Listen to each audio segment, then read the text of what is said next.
हाय दोस्तों, तो आज हम लोग देखेंगे जीव विज्ञान। जीव विज्ञान हिंदी में देखेंगे और जीव विज्ञान के तहत ही आज हम देखेंगे मानव जनन अंग। मानव जनन अंग इसके बारे में जानना बहुत ज़रूरी है और ऐसे आपको जनरल नॉलेज के तौर पर भी जानना जरूरी है। आप मानव हैं तो आपके जनन अंगों के बारे में विस्तार से जानना ही चाहिए। तो आइए देखते हैं मानव जनन अंग के बारे में थोड़ा विस्तार से समझने की कोशिश कीजिएगा। मैं आपकी आसान भाषा से आपको समझाने की कोशिश करूँगा और आप गौर से देखेंगे तो यकीन के साथ कह सकता हूँ कि आप बहुत ही जल्द और आसान तरीके से समझ पाइएगा। आइए देखते हैं मानव जनन अंग। मानव जनन अंग में नर और मादा दोनों होते हैं। यहाँ पर देखते हैं नर जनन अंग। नर जनन अंग में कुछ नर जनन अंग का आकृति कुछ इस तरह से होता है। ये जो गोलाकार भाग है इसको हम लोग बोलते हैं वृषण, और ये जो एक लंबाकार जो भाग है इसे बोलते हैं शीशन। और ये शीशन में ही वृषण से आंतरिक भाग में दो नलिकाएं ऐसे बना हुआ है। इसे ही हम कहते हैं शुक्राणु नलिका। शुक्राणु नलिका। जब कोई लड़का 13-14 साल का हो जाता है तब उसका वृषण से शुक्राणु स्रावित होना शुरू होता है। 13-14 साल समथिंग, कोई 11-12 साल ये भी हो सकता है, लेकिन 13-14 साल मान के चलते हैं।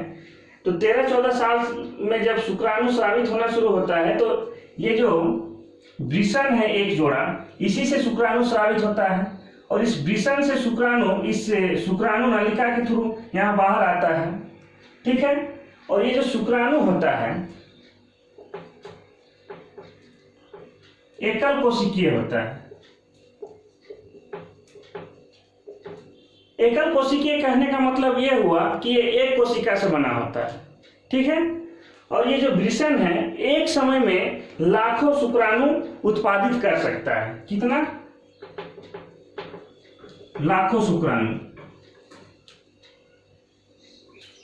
एक समय में लाखों शुक्राणु उत्पादित कर सकता है। तो आप इसी से अंदाजा लगा सकते हैं कि शुक्राणु का आकार अति सूक्ष्म होता है, बहुत ज्यादा छोटा होता है। उसे सूक्ष्मदर्शी से देखेंगे तो कुछ उसका आकृति इस तरह से दिखाई देगा। इस तरह से एक सिर भाग दिखाई देगा, एक मध्य भाग दिखाई देगा और एक पुच्छ भाग दिखाई देगा। कुछ इस तरह से उसकी आकृति दिखाई देगा। और ये वृषण जो है एक समय में लाखों शुक्राणु स्रावित करता है, लेकिन किसी बच्चे को जन्म देने के लिए शुक्राणु का ये एक कोशिकीय एक भाग ही काफी होता है। ठीक है। तो यहाँ हम लोग देख लिए एक जोड़ा वृषण होता है, दो शुक्राणु नलिका होता है। यहाँ वृषण से जो शीशन में आया है ये शुक्राणु नलिका है। एक शीशन होता है, ये जो आकार है ये शीशन है। और एकल कोशिकीय होता है, ये शुक्राणु एक कोशिका से बना हुआ होता है और सब के सब बराबर भी होता है। कोई छोटा बड़ा या कोई दो कोशिका से बना है ऐसा कोई बात नहीं, सभी एक कोशिकीय होता है, सब बराबर होता है। उसके बाद ये जो शुक्राणु है, शुक्राणु को ही वीर्य, स्पर्म या नर्म युग्मक कहा जाता है। इस तरह से अगर क्वेश्चन पूछ दे कि वृषण से किस चीज का स्रावित होता है तो नर्म युग्मक का स्रावित होता है। नर्म युग्मक मतलब हो गया वीर्य, शुक्राणु या स्पर्म। अब दूसरा देखते हैं हम लोग मादा जनन अंग। मादा जनन अंग का कुछ आकृति इस तरह से होता है। इसमें ये क्या है? ये है अंडाशय और ये है अंडवाहिनी। और ये क्या है? गर्भाशय। और ये है पेशाब नली। ठीक है। यहाँ पर जैसे लिखा हुआ है कि अंडाशय एक जोड़ी है। ये जो अंडाशय एक जोड़ी, यहाँ पर एक है, यहाँ पर एक है, अंडाशय एक जोड़ी हो गया। अब ये जो अंडवाहिनी एक जोड़ी है, ये अंडवाहिनी है, ये भी अंडवाहिनी है, ये अंडवाहिनी एक जोड़ी है।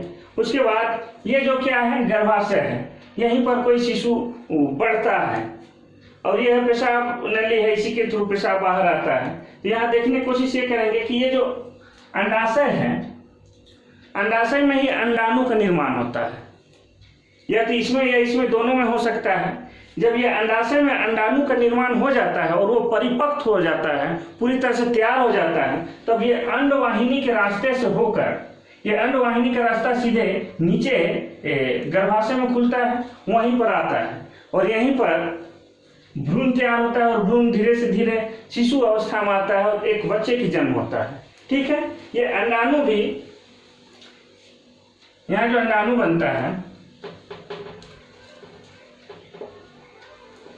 अंडाणु भी एकल कोशिकीय होता है। एकल कोशिकीय का मतलब ये भी एक कोशिकीय से बना होता है। ठीक है, ये सारा हो गया नर जनन अंग और ये मादा जनन अंग। इसमें कोई दिक्कत वाली बात नहीं है। ये है अंडाशय, ये अंडवाहिनी है, ये गर्भाशय है, ये पेशाब नली है, ये सारा क्लियर हो गया। और किसका क्या काम है वो भी क्लियर हो गया।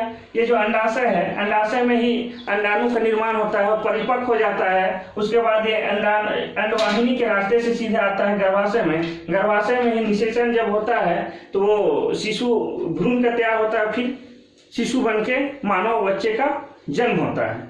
अब देखेंगे जब ये मानव जनन अंग तो है, लेकिन सिर्फ जनन अंग से बच्चे का जन्म नहीं होगा, उसके लिए निषेचन जैसे कार्य या कार्य संपन्न होने जरूरी है। तो देखते हैं कि निषेचन कैसे होता है। यहाँ पर सिंबल है, एक सेकेंड, ये लड़का है, ये लड़की है। तो लड़का से क्या निकलता है? शुक्राणु। शुक्राणु कुछ इस तरह से आकार होता है। और महिला का अंडाणु। ये अंडाणु और शुक्राणु का जब ये संलयन होता है, यहाँ पे संलयन होता है, संलयन मतलब मिलना, ये भी समझ सकते हैं। ये शुक्राणु और अंडाणु के संलयन या मिलने को ही हम लोग निषेचन कहते हैं। इसके बाद ये संलयन होता है, उसके बाद यहाँ भ्रूण का निर्माण होता है। इस तरह से भ्रूण का निर्माण होगा। ये भ्रूण शिशु अवस्था में आएगा और शिशु थोड़ा सा बड़ा होके बच्चे के रूप में जन्म लेता है। शिशु से, भ्रूण से शिशु, शिशु के बाद बच्चा जन्म लेता है। यही है निषेचन।